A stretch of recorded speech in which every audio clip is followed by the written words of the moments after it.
हरे कृष्णा। कृष्ण ज्ञान में आप सभी का स्वागत है। आज हम श्रीमद् भगवद गीता के अध्याय 2 के श्लोक संख्या 22 से प्रारंभ करेंगे।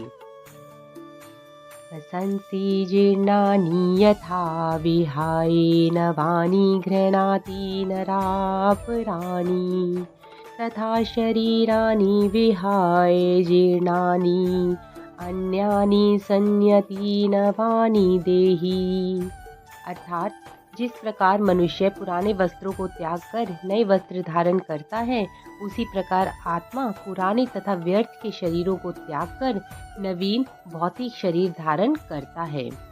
तात्पर्य में प्रभुपाद जी समझाते हैं, अणु आत्मा द्वारा शरीर का परिवर्तन एक स्वीकृत तथ्य है।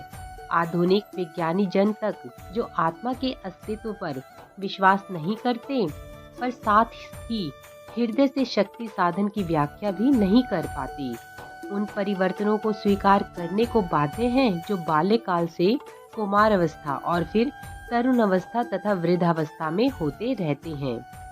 वृद्धावस्था से यही परिवर्तन दूसरे शरीर में स्थानांतरित हो जाता है। इसकी व्याख्या पिछले श्लोक में अध्याय 2 के 13वें श्लोक में की जा चुकी है। अणु आत्मा का दूसरे शरीर में स्थानांतरण परमात्मा की कृपा से संभव हो पाता है। परमात्मा अणुआत्मा की इच्छाओं की पूर्ति उसी तरह करते हैं जिस प्रकार एक मित्र दूसरे की इच्छा पूर्ति करता है। मुंडक तथा श्वेताक्षर उपनिषद में आत्मा तथा परमात्मा की उपमा दो मित्र पक्षियों से दी गई है जो एक ही वृक्ष पर बैठे हैं। इनमें से एक पक्षी वृक्ष के फल को खा रहा है जिसे जीवात्मा कहा जाता है, और दूसरा पक्षी अपने मित्र को देख रहा है जो भगवान स्वयं कृष्ण है परमात्मा रूप में। यद्यपि दोनों पक्षी समान गुण वाले हैं, किंतु इनमें से एक भौतिक वृक्ष के फलों पर मोहित है, किंतु दूसरा अपने मित्र के कार्यकलापों का साक्षी है। कृष्ण साक्षी पक्षी हैं और अर्जुन फल भोक्ता पक्षी। यद्यपि दोनों मित्र हैं, किंतु फिर भी एक स्वामी है और दूसरा सेवक। अणु आत्मा द्वारा इस संबंध की विस्मृति ही उसके एक वृक्ष से दूसरे में जाने या दूसरे शरीर में जाने का कारण है। जब जीवात्मा अपने संबंध को भगवान से भूल जाता है तो उसे निरंतर जन्म मृत्यु के चक्र में फंसना पड़ता है।